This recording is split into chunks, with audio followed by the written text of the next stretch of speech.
The challenge, though, is if they feel that the state under President Salva Kiir is using this twisted narrative about stoking ethnic fears to encourage loyalty to the state. If they know that is what is being used by the president, it is difficult for them not to use the same. You've mentioned Thomas Cirillo. He's going to use the same narrative.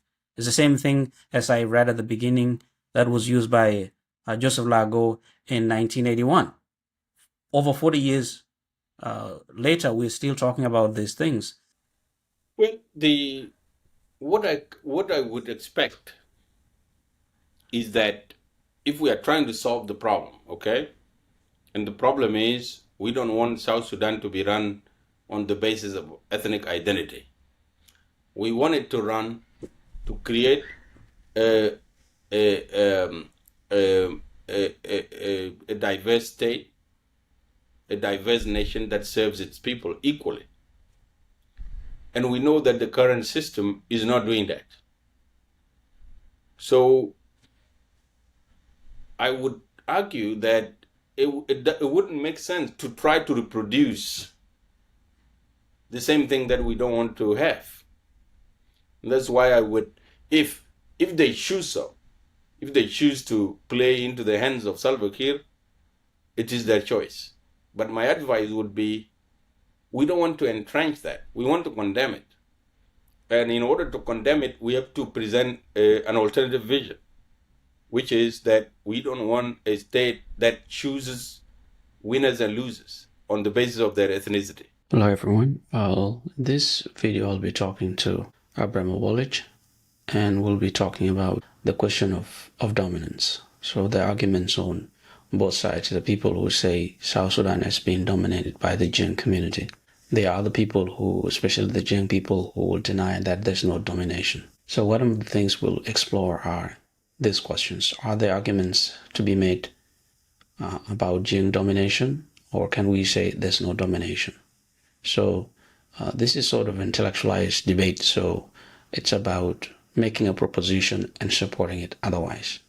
So I'm talking to Abraham Awolich. Awolich is a former managing director of Sud Institute in South Sudan.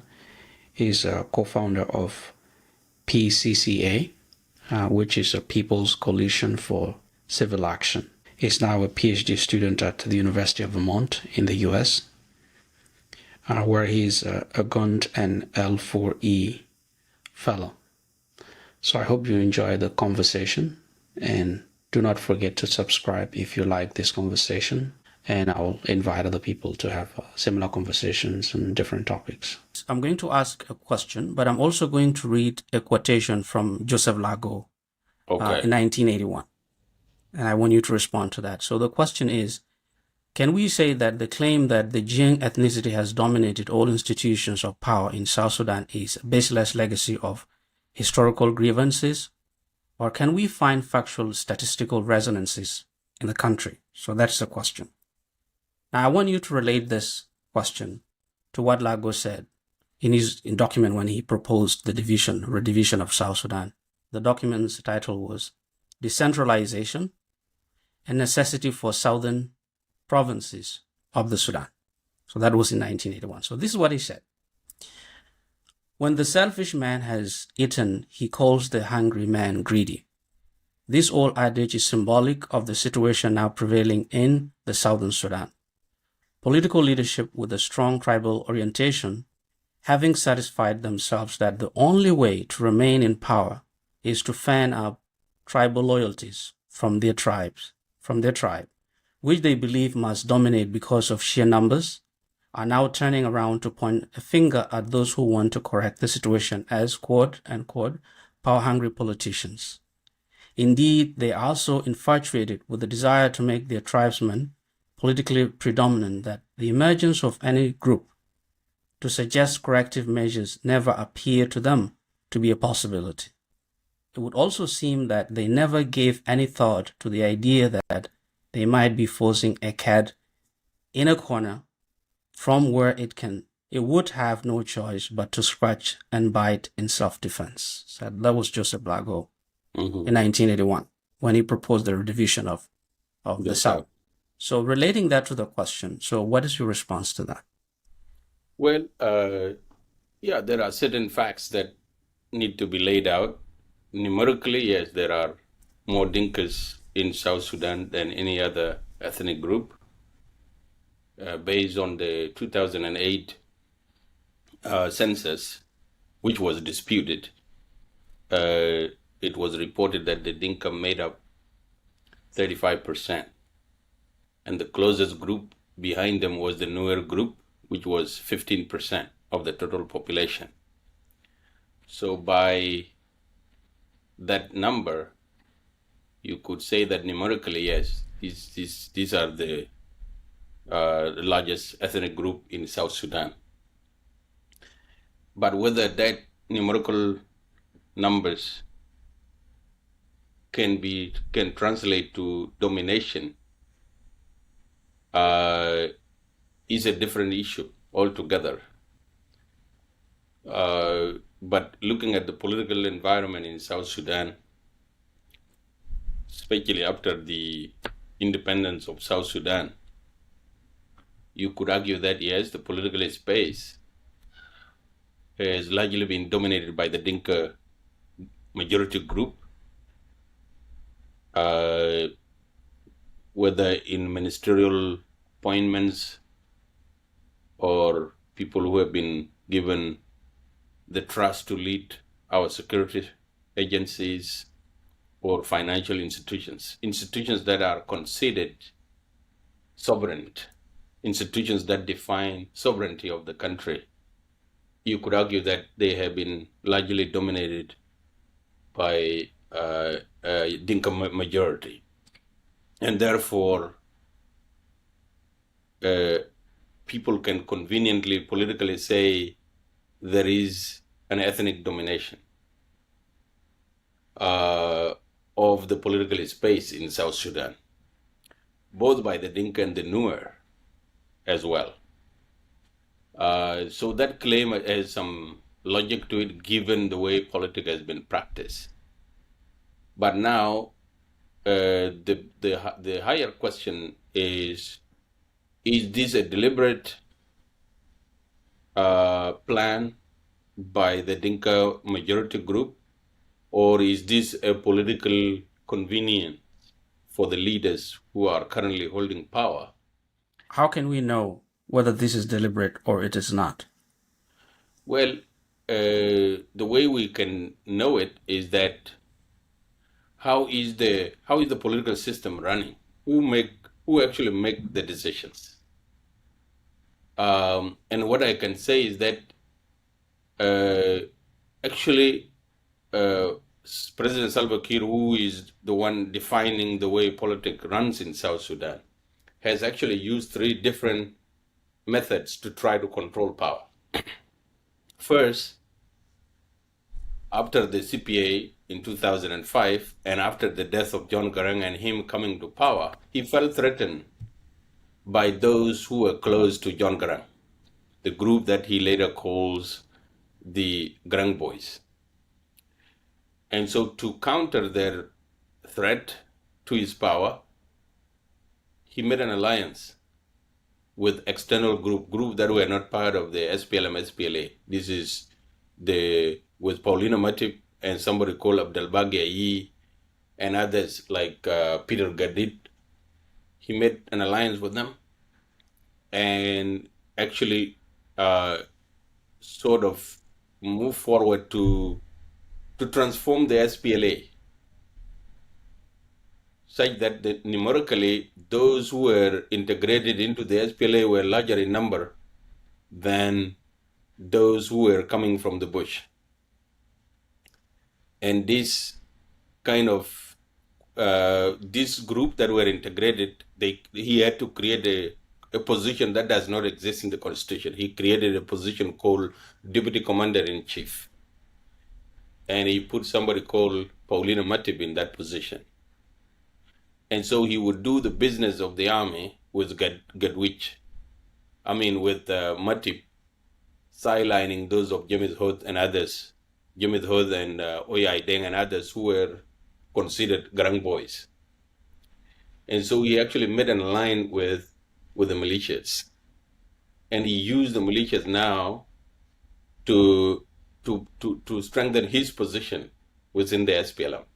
And so you could say the period between 2005 to 2011 were dominated largely by ethnic militias aligned to him through their own leaders.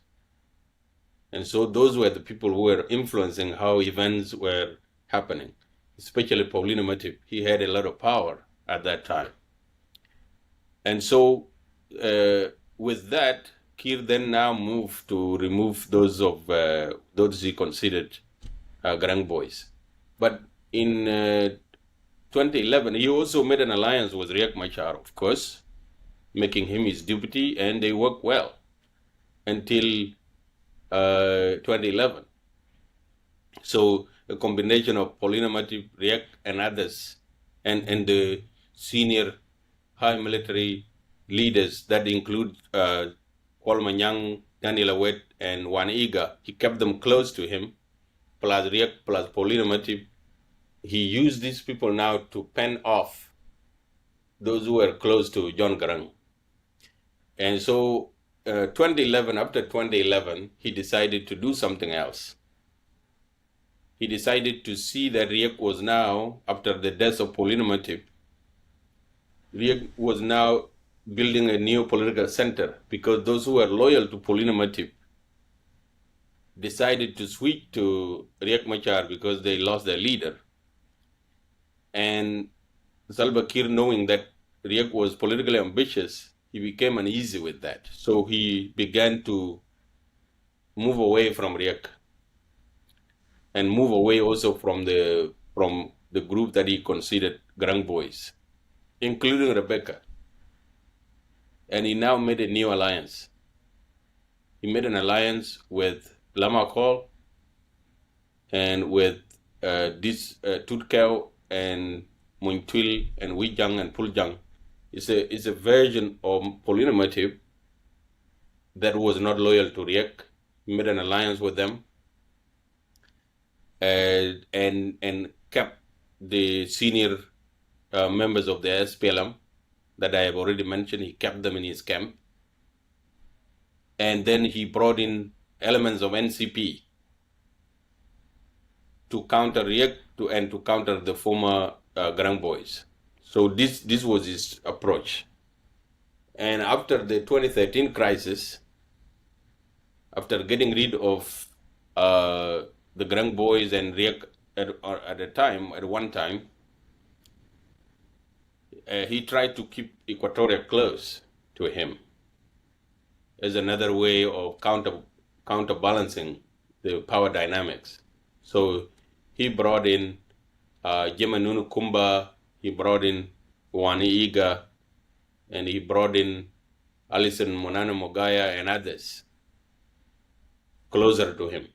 Kind of both Riek and the former detainees, the group that became former detainees. Okay. And that worked for a while. And so after the 2016, he shifted that balance of power again by taking Taban away from Riek, and he rebalanced his power. And now he didn't need the Equatorials, so then the crisis started in the Equatorials again. So the reason I'm narrating this is that there is no such plan by an ethnic group called Dinka to dominate power. There is a plan to stop after the 2013 crisis, when Kiir felt that his cards were running out, he resorted to ethnic stalking. Ethnic stalking is a political process in which you heighten identity politics so that you gain advantage over your opponent. Mm-hmm.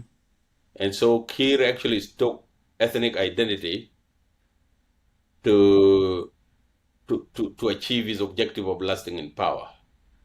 But in reality, in practice, the decisions are made by him and people close to him. And these people are not necessarily people from his ethnic community. For example, as I have mentioned previously, between 2005 to 2011, or before, until the death of Paulino Matip was an influential leader. He used him to fight off his enemies. After Paulino was gone, there was somebody called Tilar. Tilar was his legal advisor, got close to him, and somebody called General Aleu. They became closer to him, and then they alienated the Grand Boys, and so he used them together with the senior SPLM leaders to sideline the Grand Boys, and later on to sideline Riek. But as time went, he lost favor. Tilar lost favor, and a new person came in, and that new person was Paul Malone. And Paul Malone was the chief of the army, but also a very close political ally of President Kiir, and they made decisions together. And when he saw that Malone was now building a new power center, which he doesn't like, he got rid of him. And a new person was crowned. And this time it was Tutkep. Go ahead. Okay. I want to catch something before I forget. Yes. You narrated some strategies that were used by the president. Yes. Now, as you know, in politics, this can be seen as just normal strategies. So we can see all those, alliances he made may be seen as strategy for him to remain in power. So yes. they are not in it themselves bad. But I want to ask something about what you said about the Grand Boys and what he did in terms of feeling he was sort of losing power, or he may have more alliances against him. Now, can we say what he did when he brought in Paulina Matip and making alliances with those of Riek Machar? Can we say that what he was feeling was just perception, that there was no threat against his power? Or can we say there was actually an agenda to remove him? Because he said when he removed the cabinet in July of 2013, and he said in Rumbek that people like Pagana Mom talked to him like he's a child. That Pagan went to his office and he talked to him like a child, not like a president or the chairman of the party.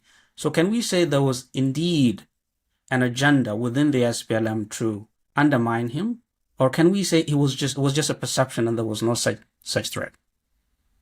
I think that there was no plan to remove him, but there was a feeling of insecurity, because these people were used to the high caliber way in which John Garang used to make decisions. And they were not feeling that from President Kiir. He was not giving them directives. And they were used to being given directives. So there was a lot of uncertainty about the direction of the party, of the country, and even of the military.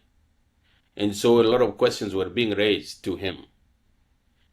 Or there was just some dissatisfaction with regard to the leadership. There was a feeling of leadership vacuum. And he, by making that statement, and he has made it many times, he feels insecure. So insecurity is the main driver of his policies. He feels that people overlook him, they look down on him, but in reality, he is unable to make decisions when the time demands for those decisions to be made. And so that created a lot of uncertainty, especially for people who were used to a leader who was decisive, who was giving directives, and who was very much a top-down kind of a leader.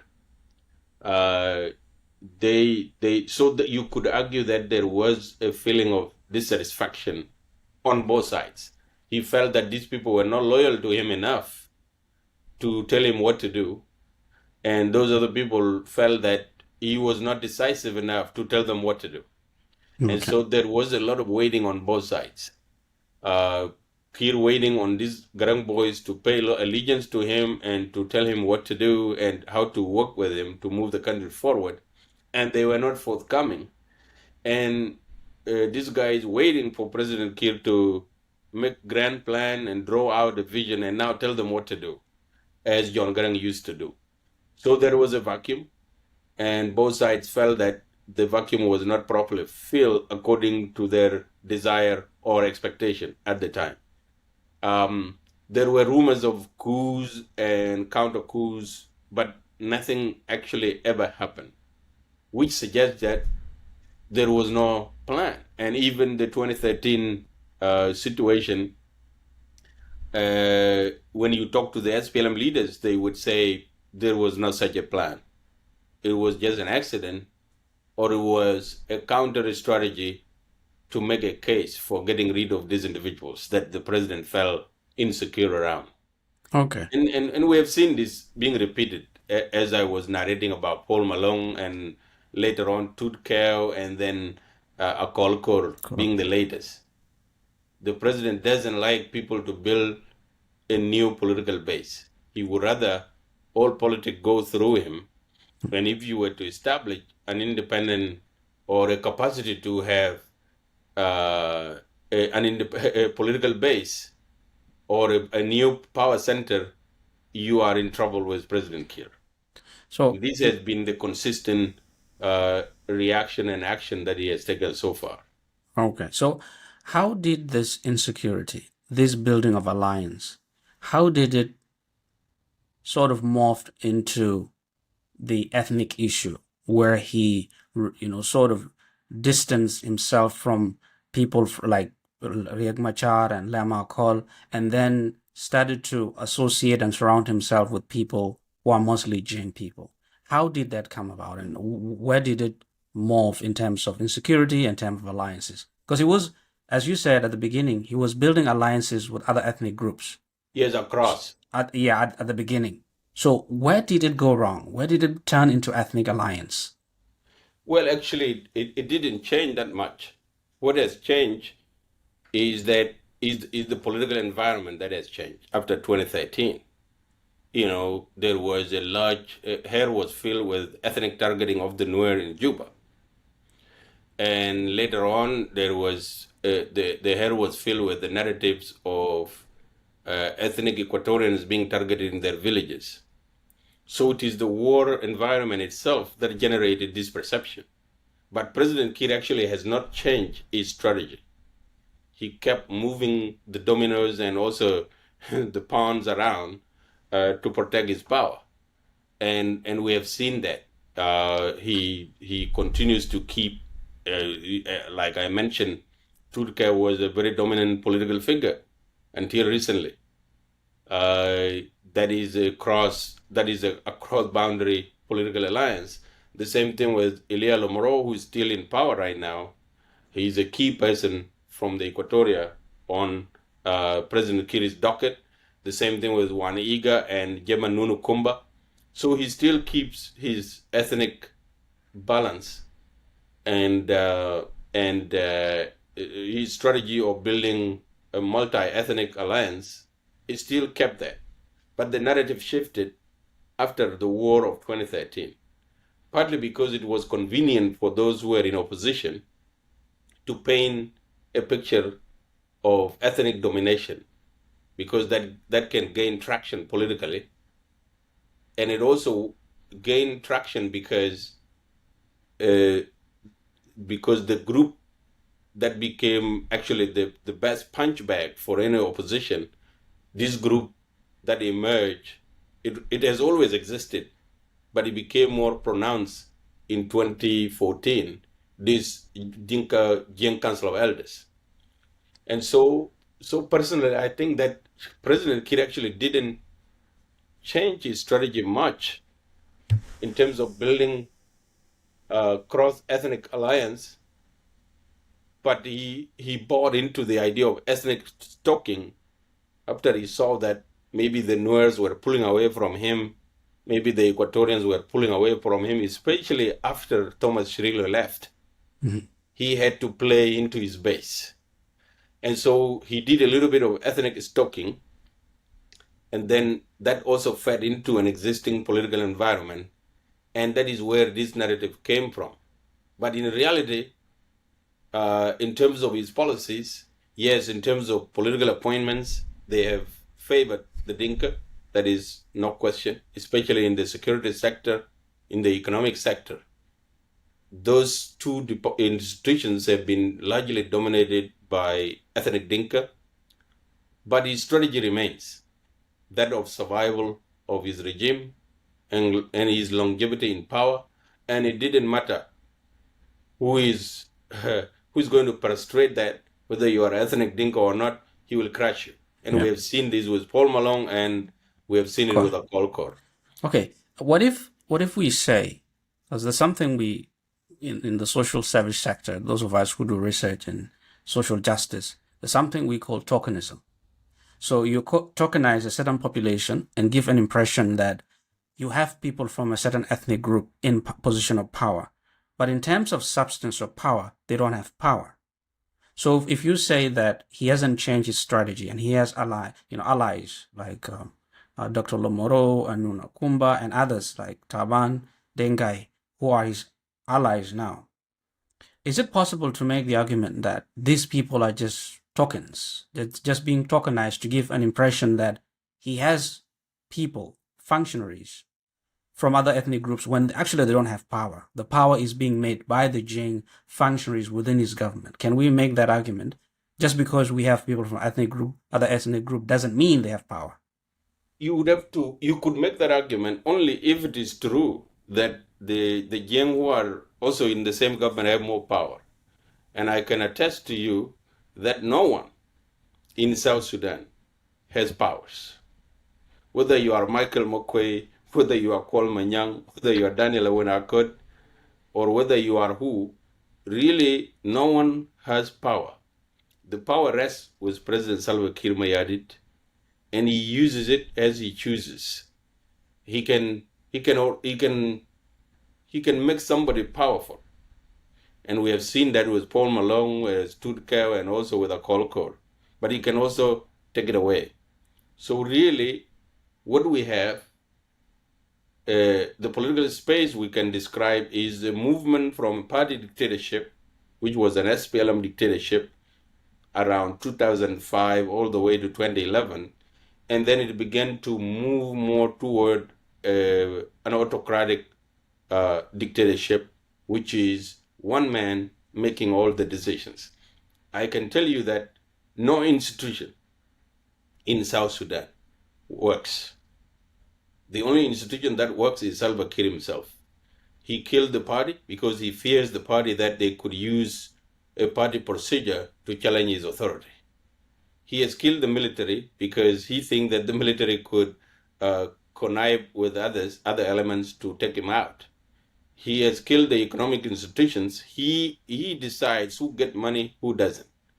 And so really, in terms of what you are asking, everybody has a nominal position without power.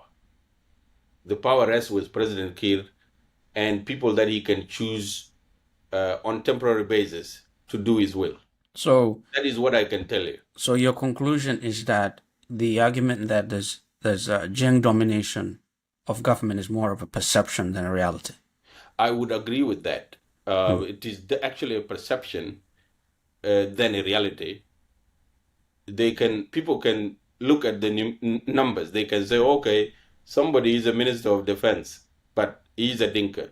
Somebody is a minister of finance, he's a Dinka. Somebody is a minister of justice, he's a Dinka. You could argue that.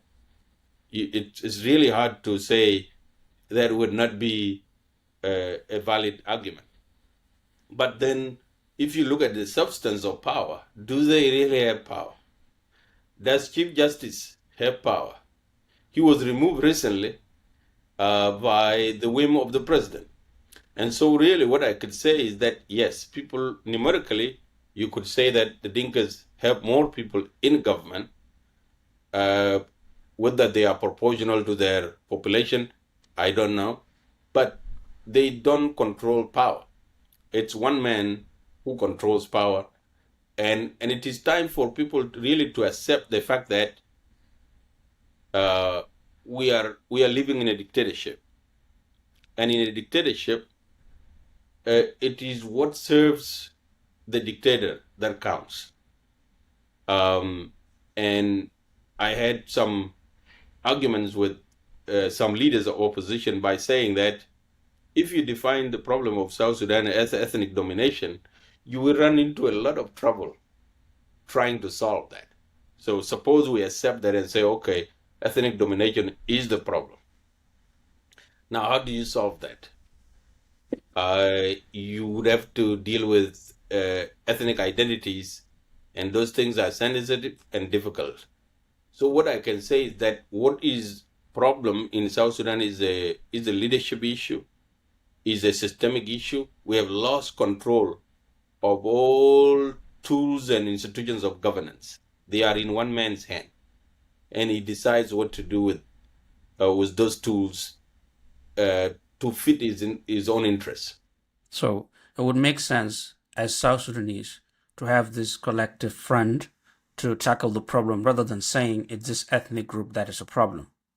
Absolutely, because you run into so much trouble when you define your problem in identity terms, rather than the reason government exists is to actually get rid of ethnic identities, not to get rid of them totally, but to serve a higher purpose, that you no longer see your identity as the only way and means to get a job or to make a living. Okay. But to see it as a heritage issue. That's the function of government. So the moment the government doesn't do that, fulfill that function, but rather exaggerate or stoke ethnic identity, you should have a conversation to get rid of that government as soon as possible. Okay. Because it can create a lot of trouble, and that is what we have in South Sudan right now. So what you just said, I want to connect it with, if we say that the problem in South Sudan is not so much ethnic domination, it's just a one-man show. So just one man who has dominated all institutions and dictates everything. So now let's say that that's the case. Sure. Now there's this issue among Jing people. There are Jing people who don't benefit, because those who benefit are maybe elite, but the Jing people in the villages, if these leaders who have failed completely go to the villages, they get carried on their shoulders, and they are hailed as sons and daughters of the land. But these people do not do anything. So if ethnic Jing people support the state that way, they support the president, and you will see people praising the president, how can we make the distinction between the case that the Jing do not dominate, or they don't think this is in their interest? What Kiir is doing is not their interest if they support the government at all cost. Some people will support President Kiir regardless of what he does. So how can we make the case that the people benefiting is President Kiir and maybe a few elites and not the Jing community, if Jing community support him at all costs? Well, those I would say those are two different things. So people may be supporting President Kiir for legacy reasons, and I can tell you this: during the War of Liberation, there were a number of prominent Dinka men who went against John Garang. And these were Kerbino Kwanyin Bol, these were Arok Thonarok, these were there were quite a number of them. Mm-hmm. And now Kawaj Makwe, their own group, when they went back home to tell them that we are no longer interested in supporting John Garang, they said, that is your problem. We are supporting John Garang because we believe that John Garang is doing the right thing. And they had a lot of fight with their own people. So there is a philosophy among the Jiang that you don't dismiss authority outright, because if you do that, you run into a lot of trouble. So I see a lot of people supporting Salva Kiir because they still believe that Salva Kiir is the leader of the liberation movement. They don't know enough that substantially the whole thing has changed. It is not the same movement that came from the bush, and that the objectives have completely changed, and that their suffering is actually in the hands of the very man that they support. And so that is our job. That is exactly why I am in business of talking, is to tell them that actually things have changed. And yes, so there is a lot of support for Salva Kiir. And I don't know if it is a good argument to make, but you could argue that actually the Dinka people have suffered immensely in the hands of Salva Kiir, and we can speak of the people in Lake State. They they butchered each other for years, and now in Warab has never been peaceful. The country of the man himself, the home country of the man, and the same thing in Jonglei. These states are they have Dinka. Some of these have Dinka majority, and they really have been restless. They have suffered quite a lot because the government is completely absent. So it is hard to reconcile this, that these people who have suffered so much in the hands of a government that was supposed to have liberated them, and now they should be free and be able to build better lives, somehow they are made to believe that their problems are themselves. And the fact that the government is supposed to have the power and the responsibility to stop this doesn't connect. So there are quite a number of contradictions, but the truth of the matter is that yes, Salva Kiir has some support in the rural areas. The support is not based on evidence or substance. Sentiments. It is a legacy kind of support. And also they have not really vested in the government. They have not really spent a lot of time understanding the government and benefiting from the government. And then now their benefits are withdrawn. They will begin to ask questions. So it will take time to get to that. Can we also say that even if there's no any formalized agenda to dominate, what some people like Adok Nyaba and Pinot call an ethno-state, even if there's no any formal agenda, can we say leaders still exploit because they know what you call stalking fear, an ethnic, loyalty? Do you think they can still do that while not giving us that formal ethno-state agenda, or what they call ethnocracy? Absolutely. You have seen that Salva Kiir does it. He appeals to ethnic support. Riek Machar does the same, and to some extent Thomas Cirillo. These are our top leaders, and they are a little bit more comfortable getting their support from their ethnic community.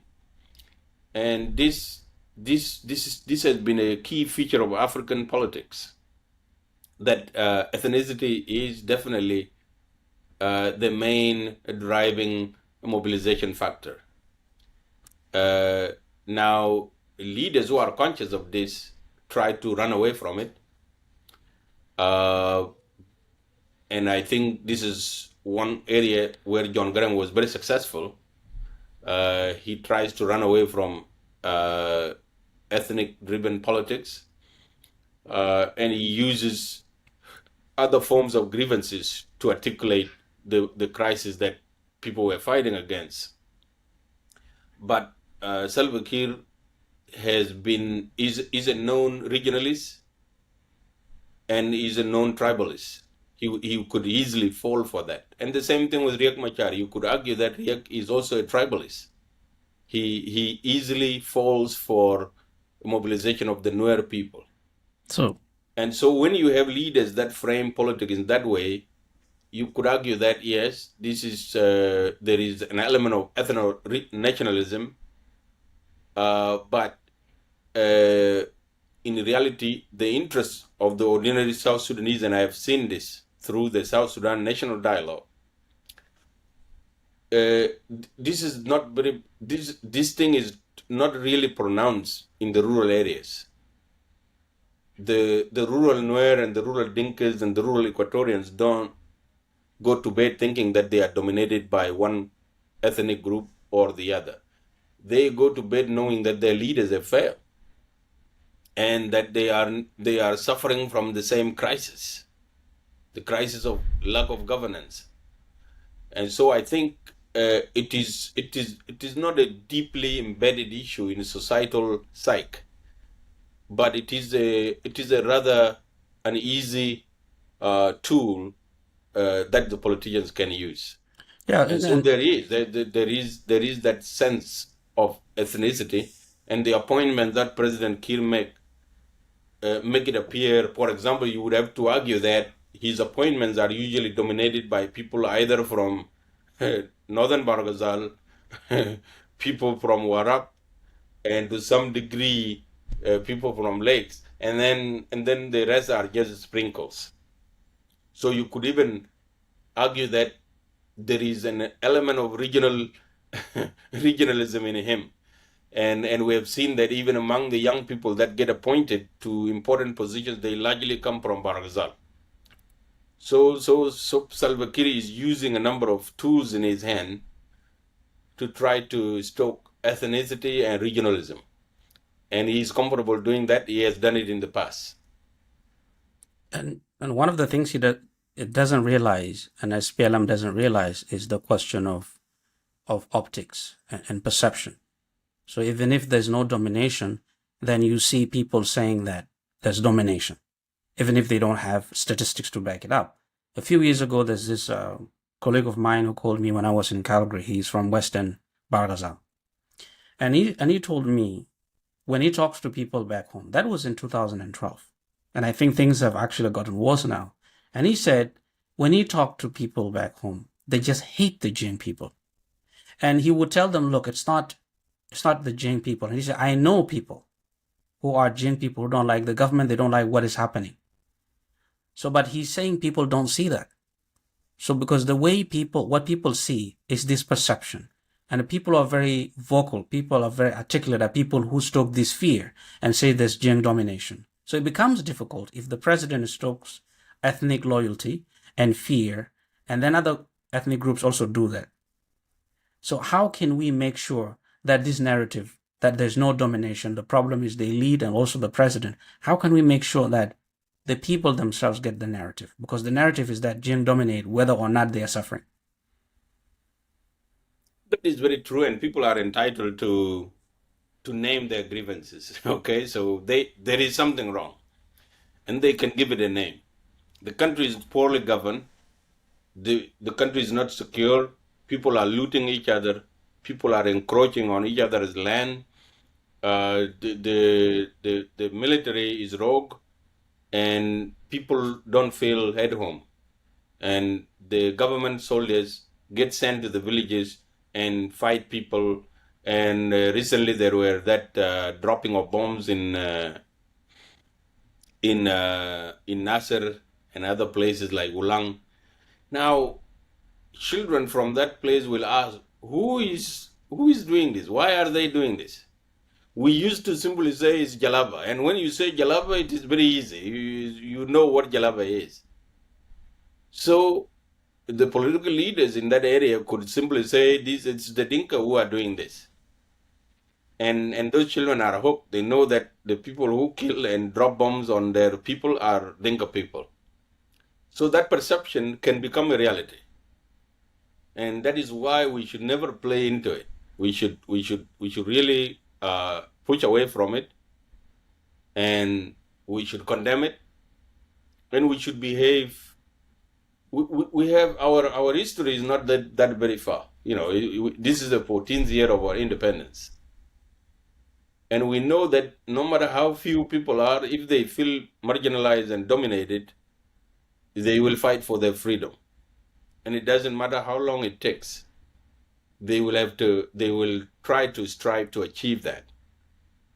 I felt that our objective as people of South Sudan is to continue to condemn that setup of a state, which we disagreed with in the Sudan. That the state should not pick winners and losers. That should not be the function of the state. The state should make everybody a winner. The state should be there to help you in your struggle to have better life, to improve your relationship with your neighbors. And so this is a major concern for us. We started on a wrong foot, and because of this start, it will take us time to regain the trust of the people of South Sudan, to believe that we have a country. The challenge though is if they feel that the state under President Salva Kiir is using this twisted narrative about stoking ethnic fears to encourage loyalty to the state. If they know that is what is being used by the president, it is difficult for them not to use the same. You've mentioned Thomas Cirillo. He's going to use the same narrative. It's the same thing as I read at the beginning that was used by Joseph Lago in 1981. Over 40 years later, we're still talking about these things. So if the leaders are using this, and I'm going to give you an example of Louis Anai Quindi, who was the former governor of Warab, and he was at the time in 2018, he went to Melbourne, Australia, and he was talking to a Jieeng audience. And one of the things he said, and the video is still on YouTube, and he said that the Nuer have this philosophy of one thin, and the Jieeng have a philosophy of one coach, and he said the Equatorians, they hate us as Dinka. Now, he was speaking as a member of Jieeng Council of Elders, and I want to bring in Jieeng Council of Elders. He was also a presidential advisor for youth, sports, and culture.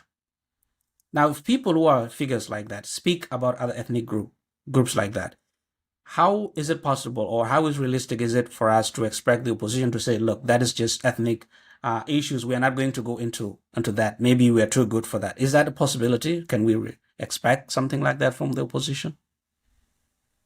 Well, what I would expect is that if we are trying to solve the problem, okay, and the problem is we don't want South Sudan to be run on the basis of ethnic identity. We want it to run to create a diverse state, a diverse nation that serves its people equally. And we know that the current system is not doing that. So I would argue that it wouldn't make sense to try to reproduce the same thing that we don't want to have. And that's why I would, if they choose so, if they choose to play into the hands of Salva Kiir, it is their choice. But my advice would be, we don't want to entrench that. We want to condemn it. And in order to condemn it, we have to present an alternative vision, which is that we don't want a state that chooses winners and losers on the basis of their ethnicity. That's what we want to dismantle. That's what we fought against in the Sudan. And that is the reason Sudan has collapsed. We don't want to reproduce that. We want to end it.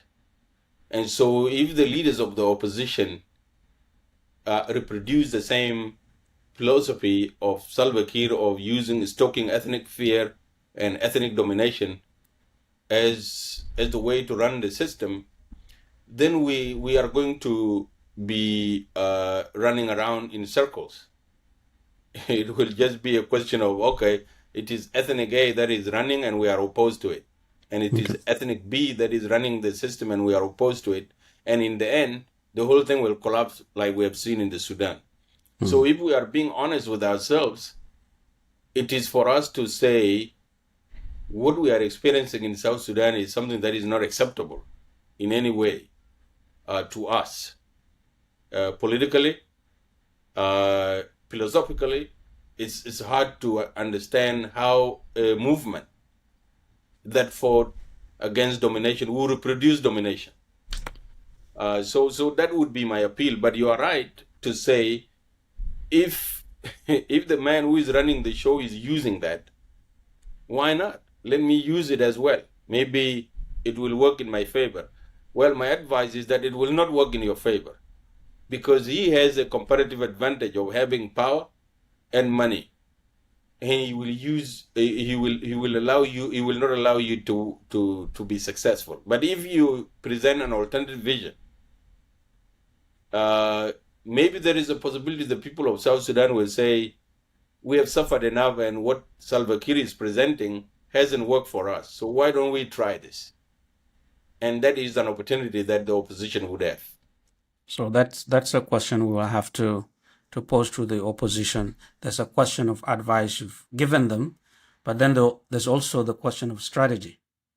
So how can, it's one thing to say, okay, this is what you shouldn't copy. Don't copy what the president is doing because it's leading to the disintegration of the country. But then again, what is the strategy we can use, even if we hear that the president is stroking these fears and leading the country to ethno state, perceptually or maybe in reality? But then there's also a strategy. Now, I want to bring it to the Jieeng Council of Elders.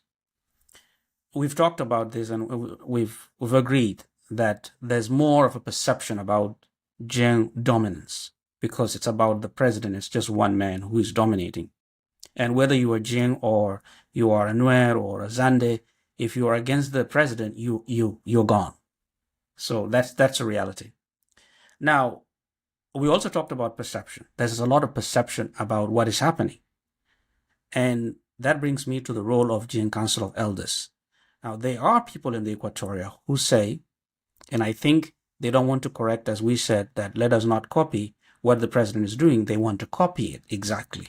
They want to speak like those stoking ethnic fears because they're calling for the independence of Equatoria. There are Nuer people who are calling about Nuer nation to be independent. So, in this case, some people blame Jieeng Council of Elders that they are the people building this ethno-state, even if they deny it. Because one thing to deny is another thing to plan behind the scene. Now, is the role of the Council of Elders more an scapegoat, or do you think they actually have a role in terms of the crisis in 2013 and what is happening now in the country? Well, what I can tell you is that the Jieeng Council of Elders emerged around 2014. It might have existed before that, but I was not aware of it. But in 2014, they emerged. And they emerged and gained support and also condemnation from two different sources. One source is that there was a segment of the young people who were fearful after the devastating conflict that we saw in Upper Nile, especially in Bor and Malakal and other places. So there was fear that the White Army, the group of Riek Machar, they were out there to eliminate the young people, given the level of atrocities that were committed, especially in Bor and Malakal and Bentiu. And so they found a number of people who were willing to listen to them, because that's what they expressed. They say that our people are being targeted, they are being killed. This is like what happened in 1991. We should not allow it to happen. And they were articulated in a way that is saying that the government is making our people vulnerable because this conflict appears to be a government fight, but the victims are our own people. And so they gain a lot of, they became a voice that many people identified with, especially at the height of crisis. On the other hand, for the opposition, we all know that the crisis actually happened in the SPLM. There was no Council of Elders. It was the SPLM that fell apart. We all know that. And it was the president making a terrible decision to dissolve the government of national unity, that triggered all these events, and then firing his deputy and the secretary general of the party. So the whole thing actually started, it's a party falling apart, and it is part of that narrative that I told you before, that President Kiir wanted to get rid of the loyalists of John Garang and also Riek Machar at one go. And he didn't think properly about it. But the Dinka Council of Elders, the Jieeng Council of Elders, emerged as an aftermath. There was a vacuum. The SPLM was in disarray. There were no political parties, and there was a fight, and a fight that was so brutal. So they became a political voice. They were just not regular elders. They became a voice. They used to meet and talk about their affairs, what was going on in the country. So they don't have any influence on what the president does or the presidential agenda? Well, there was one instance where you could argue that they had an influence, and that is the division that the creation of that 20 I don't know how many the states were, There were 28 states 28. or whatever. 28 and then 32. Yes, they did influence that. 32 was a response of Taban now to what was the reality. Okay. So they did lobby for that. And their main concern, as I know it, was that they wanted their people to be safe and secure. And so they wanted to separate their states. It wasn't a good policy response. They did lobby for it, and they did get that policy passed by the president and the parliament. So that is one policy that I know they influence. The second policy they influence, I think the appointment of Paul Malone as a chief of staff, they did influence that. They lobbied to try to get him appointed. I'm not really aware of it, but this is what I was told, that they pushed for it. So these two things happened immediately after the violence of 2013. And so this is what projected the Dinka Council of Elders into the political arena. They came out of fear. It was created out of fear of killing and extermination of their people. At least that's what they told me, because I have interacted a lot with them. But then after those two, they shift their policy. They shift their approach. Actually, how I got involved with the Council of Elders, I was invited by Justice Ajonyo Perpetua, because the Jieeng Council of Elders and Equatorian Elders were having a dialogue in a place called Dembech in Juba. So they were talking about coexistence, how to coexist. And so this Council of Elders of the Equatorian were led by Alison Monana Mogaya, who was the Minister of Interior at the time. And so the effort was to say, okay, you, the Equatorians, we have no problems with you, don't fear us. And the Equatorians were telling the Jieeng, don't kill us, we are not part of this. So it was sort of a good conversation. When was that? Which year? I think it was 2014, around July 2014. So this woman called me and said, you need to attend this type of conversations, because you guys are part of a think tank, so that you understand what is happening in the country. So I said, okay. So I began to attend. So I attended a number of Equatorial Jieeng dialogues.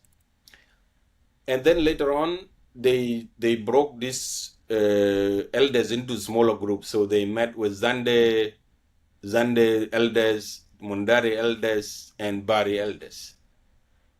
I did not attend all those three, but I heard they had their own dialogue with them. But then in 2015, they shift this to the Nuer elders. And so over time, they began to change their approach. Initially, it was fear, but then afterward, they began to say that we need to move away from the fact that war is being described as a war between the Dinka and the Nuer. It is not. It is a political war, and it's a power struggle, and we are not part of it. And so they actually reached out to Daniel Aramoy to have to organize a meeting between them and the Nuer elders, which I attended. The Moy Africa Institute organized it, and I attended that meeting. And the goal of their meeting was to tell the Nuers that at the start we thought this was a conflict between the Nuers and the Dinkas, but it is not. It is a political struggle. Let us pull out of that. Let us deny this. Let us push it to the government and the opposition. Yep. And I think they agreed on that, and they issued a declaration, and it led to the return of some of the Nuer elders to Juba.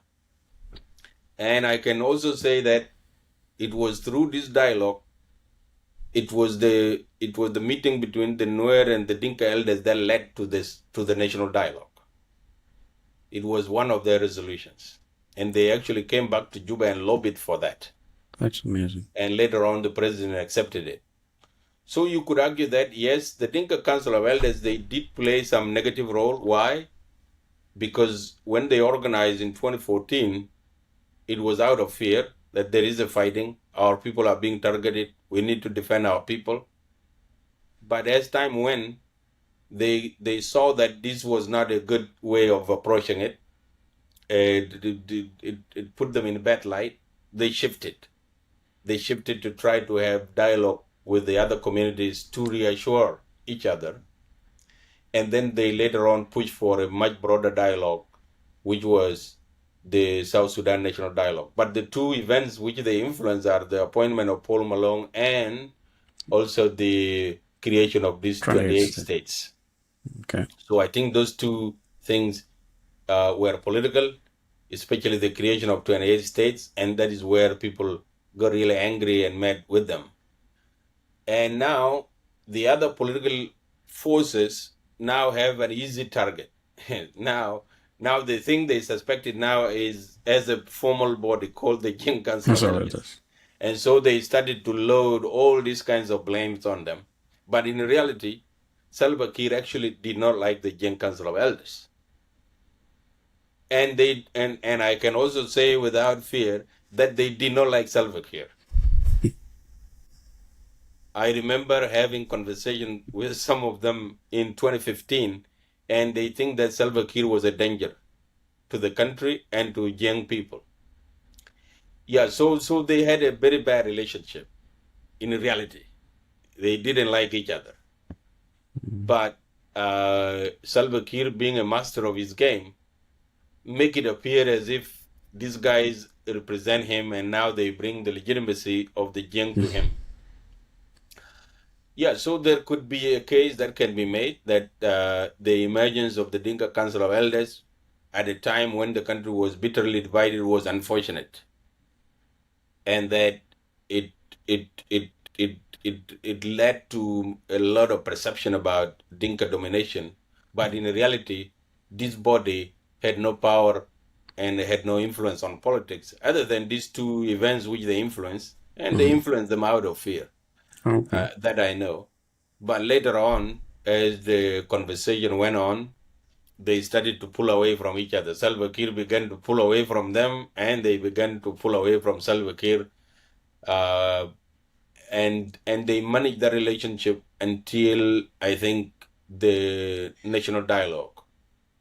When the resolutions of national dialogue came out, the suspicion was that they were influenced by the Dinka Council of Elders against Salva Kiir, and therefore he didn't want to deal with them anymore. So he started to dismantle the Dinka Council of Elders, and I think they went into they have disappeared.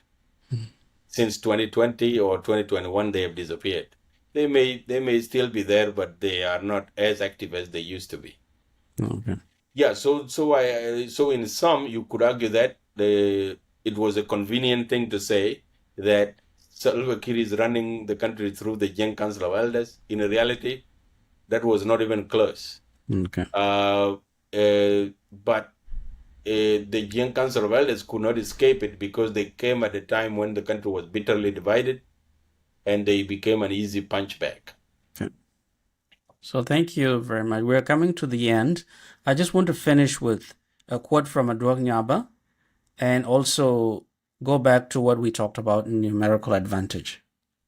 So some people can make the case. I was talking to a colleague of mine a few days ago, and he said it's not a problem if people dominate as long as they qualify to do the job.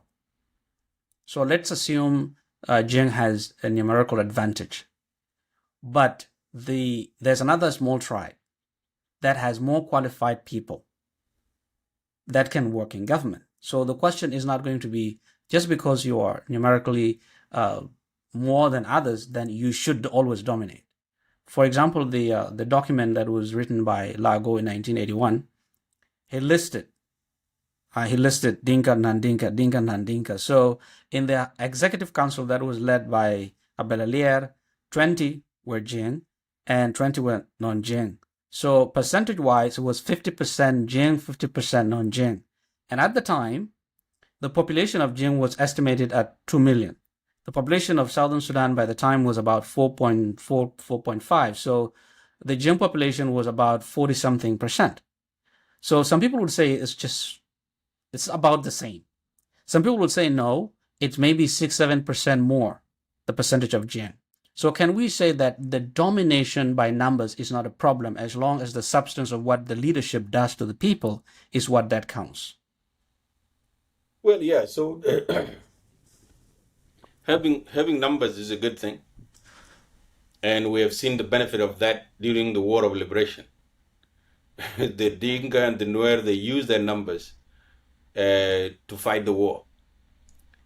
That doesn't mean that the other ethnic community did not fight, but comparably, they use those numbers to fight the war. So there is nothing wrong with people having more numbers.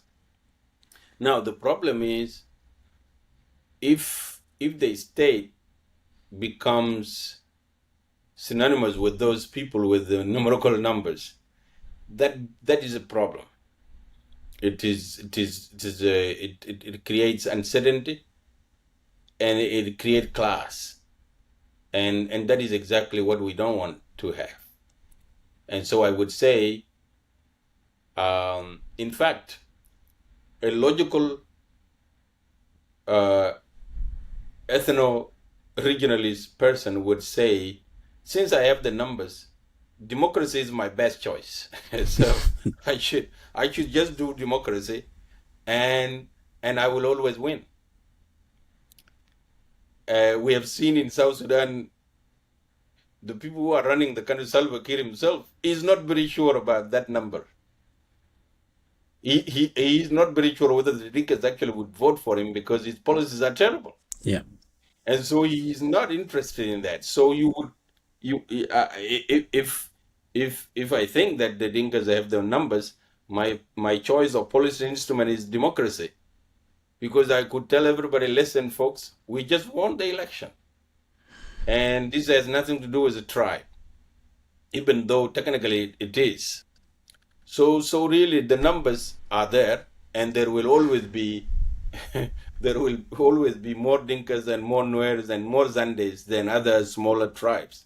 But if you look at the SPLA, when we came in 2005, Pagana Mom and Oya Idenga Jack were very senior in the SPLM, and you could also argue the men from Ngok among the Dinkas were also very dominant in the SPLM. Why? Because they have the capacity, and that is exactly the type of state we want.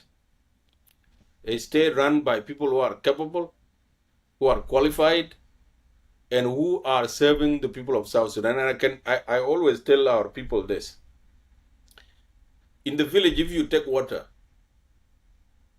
if you are the guy who is a specialist in making water available to people, they will not really care if you are a Letuko or not. Are you able to bring the water? And this has happened. Actually, the NGO sector is dominated mostly by Equatorians, and they are spread across the country. They are giving people services, and you could even argue people from Kajukeji are actually more dominant in the NGO sector, and they are doing a great job. They are serving people in Barghazal, in Upper Nile, and in Equatoria. They will never be questioned why they are delivering services. They are capable. They have the capacity to do this, and our people are beneficiaries of that. We could also say that the Dinka people in Jonglei have a large number of people who are educated. They are teaching everywhere, and that is a great value to our society. They are teaching. They are creating schools. They are doing a lot of things for the country. It was a terrible event that displaced the whole population, but it became an advantage for them. So the numbers just don't match. They have more people that are educated, and the rest of the country is still behind. So we are using these people now to serve us. This is what the country is supposed to be. And so numbers are not the problem. Even ethnicity is not the problem. It is what we do with them that becomes a problem. Are we using these numbers to oppress others? If we are, then that is a problem. We should. If we are using these numbers to serve the country, to bring greater benefit to all of us, nobody will complain. Politics always will find a space. People will always complain politically. Political leaders will always make statements. But the ordinary South Sudanese will know the truth always. If they are being served well, they will always say we are being served. But if they are not being served well, even if we color everything and create a smoke screen and whitewash everything, they will still say we are not being served well. And right now, the people of South Sudan, under the current leadership of Salva Kiir, whether they are Dinkas, whether they are Nuers, whether they are Equatorians, they are not being well served. And that is what we need to realize, that Salva Kiir, just because he's a Dinka, has no bearing in terms of benefit to the people of Barghazal or to the Dinka people. They are just as, actually Warab is considered the poorest in Barghazal in terms of economic value, because people are not able to farm because of insecurity. So you are right, numbers matter, but if they are instrumentalized politically, they become a danger to the integrity of the country. So thank you. I just want to read this quote and you just give us your last word in the context of what we discussed. So the first one is from Adwok Nyaba. It is from a paper he wrote on Pachoda website. It's called Jeng Dinka Attempt to Impose Hegemony and Domination in South Sudan. So that was in 2018. So he says, the JCE, comprising the Jeng political, military, and business elite, is the driver of Jeng ethnic nationalism and its ideology of hegemony and domination, which is an important driver of the raging civil war. The other one comes from Clemence Pinot. It's from a book I've published in 2021. So this is what she says.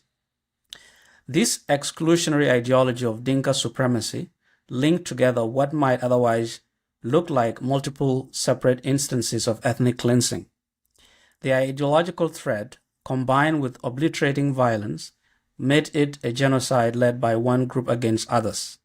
The ideology was rooted in the country's longue durée and the legacy of slavery in multiple ways. It was a version of extreme group entitlement, the sum of both group ownership and group legitimacy developed together during the Second Civil War. It had grown during the interwar period under the aegis of a growing ethnocracy, supported in turn by the international community. The exclusionary ideology equated Dinka ethnic membership with South Sudanese nationality. So unquote. So that was Pinot. So you can tie that one into the conclusion in the context of what right. So discussed. Regarding Adwok Nyaba's statement, well, I had the benefit of interviewing Adwok Nyaba in December. No, it was the 25th of November, 2013. Just days before maybe a week, actually. Yeah, maybe before that, after that. It's actually close to a week before the crisis in 2013. I had interviewed him. And I had also interviewed Ezekiel Garkwaza at that time and others about this brewing crisis. And his perspective at the time was that it was a political crisis. It was a lack of democracy in the party and lack of political space and all of that. There was no, and I asked him at the time whether they should dialogue, and he was telling me that it was too late to dialogue. Yeah, so his perspective definitely did change after the 2014 crisis, and of course, as I said before, the Dinka Jeng Council of Elders came around 2014 at the height of crisis in Bor, Malakal, Bentiu, and other places. And so it could fit into that grand political narrative. But what I can say is that in Salva Kiir's system, there is nothing grand plan. There is no such thing. Everything is a day-to-day basis. There is no plan. Plan is stay in power, do nothing else, and keep an eye out for people trying to cause trouble. And so the idea that there is an ethnic ideology to dominate the country, I don't think that makes sense. I think political differences are normal and Salva Kiir himself has political differences with Salva Kiir with John Garang in 2004. They almost wrecked the whole thing, and it was a power struggle because Salva Kiir heard that John Garang wanted to replace him with Nyal Deng Nyal, and he had to fight against that, make sure he kept his position. So so all those narratives sound very good and they sound sexy and they seem to fit well with international discourse. But the truth about the situation in South Sudan is that you really cannot pinpoint that ethnic ideology and Dinka domination is the hallmark of Salva Kiir's policies. How do you dominate when your people are starving? When people are restless, they keep losing lives every day. You can't dominate in that way. This narrative would fit well if the development processes were more tilted toward improving the lives of the Dinka people and giving them political, economic advantage over others. As we speak right now, the Nuer and the Dinkas communities are the most backward communities in South Sudan, both in terms of infrastructure and in terms of education. And this is even more pronounced in Salva Kiir's own hometown. And so that narrative really doesn't rhyme with the reality of what is going on in South Sudan. What we have is simply a failure of leadership and the desire of one man to rule without delivering on any political, military, security, or even economic goods to the society. This is the truth, and Salva Kiir has used different people to achieve his objectives, and they have not always come from the Dinka community. They have come from all different dynamics, including first fighting with Deputy Yao Yao, and even the Murleys were saying that they were marginalized and dominated, and so they were given their own states. Problem is still there. There is no development in the Murle area. There is no development in the Nuer areas. There is no development in Bor or Jonglei area. Everything is backward. And that is the truth of the situation in South Sudan. And so I would disagree definitely with characterization of this regime being driven by ethnic ideology. No, it is driven by the desire to establish a dictatorship, and a dictatorship that serves the interests of one man. That's right. So what is your last word? My last word is that this type of conversations are important, and we need to examine claims of ethnic domination on both sides. For the Dinkas who are in government or who have some position of influence, they should not behave as if they are the only people that exist in South Sudan and deny at the same time that they are not dominating others. So when claims of domination are made, they need to be taken serious. They are coming somewhere, and they are informed by behaviors and attitude of individuals. And they are also driven by policies of the state But on the other side, for those who make these claims, sometimes these type of claims can be self-fulfilling prophecies. You begin to drive the psyche of the whole society. You create that fear that this group of people are doing one thing, and therefore you can paint them with one broad brush, and you deny yourselves allies from a group that is so large that you could benefit from having membership. So I think I would say that let us look at what is happening in South Sudan as a systemic issue, and let us approach it as a systemic issue, because with the system we can fix. But with people, we cannot fix them. They are born into those ethnic groups or into those families, and we are not going to change that soon. What we can change is a system that governs the relationship, and that is the government.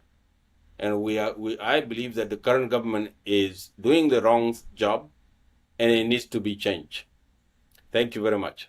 So thank you. It was really a great pleasure to talk to you, and I'm 100% sure we'll talk again. Absolutely. So once we have any topical issues, I'll be inviting you to talk, because you are a wealth of knowledge, and that's why I'm not sure whether I told you. I asked who should I interview first, and many people suggested you.